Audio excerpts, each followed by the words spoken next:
Hello everyone, it is Walt here once again. Here we are with our second video in this series, Liz Brousseau's pretty amazing video as the basis for this series. So check out her stuff if you have not already, and check out that video particularly. But here we are with the second principle, and kind of just basically, another kind of life hack idea of being able to increase our joy level, make our lives better, and who doesn't want to have a better life, right? Who doesn't want to be happier? So yeah, what is this second principle all about? This one is one where she says the key is to go outside.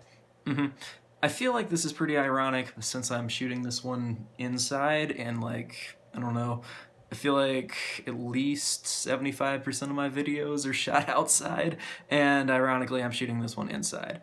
Now, maybe that's because I'm in the city at the moment, that's just how this goes for the weekdays this time of year, but whatever. So here we are. I'm going to shoot this one inside and later shoot some other stuff outside. But yes, going outside, what is the significance of this? Why does this matter?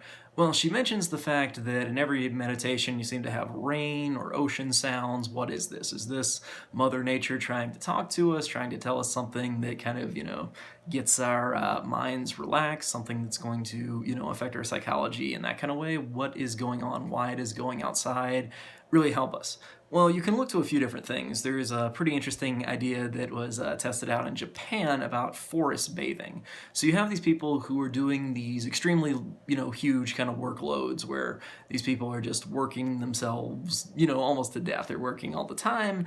And you go from doing that to taking a day to go out and explore kind of the forest, just to walk through the forest. So you don't actually go bathing, but in walking through the forest and listening to the sounds and experiencing it and seeing the colors, that gives you kind of a more calm kind of mindset. It calms you down, it makes you feel a little bit better, your anxiety and your cortisol levels tend to drop when this happens. You can check out the studies on forest bathing, it's a real thing. This is also something I do at least 2 to 3 times a week I always walk by the lake shore at least once a day, but when I'm not in the Madison area, Wisconsin, of course, around my house I have a pretty awesome place where I can go walking, and I do that every weekend and just go for a great walk, usually with my dad, and kind of just talk about things and observe, the woods, and mostly it's just to kind of be relaxing, and forest bathing just really is that kind of experience, where you just are walking through the woods regardless of the time of year, and it allows you to feel better.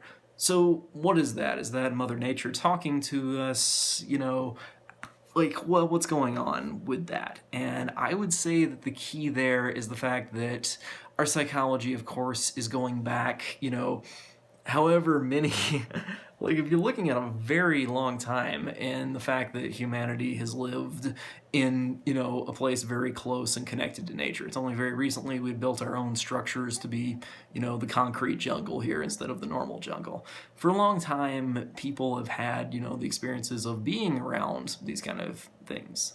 All these animals have gone through this, look at just how evolution works on that front. So nature naturally has a very calming effect on a lot of different creatures. Now, if you have animals that have never been exposed to the wild, this tends to not always be the case, so psychology of animals, of course, a little different than that of people, but when it comes down to it, experiencing nature, particularly one of my favorites being experiencing the ocean, has a very calming effect.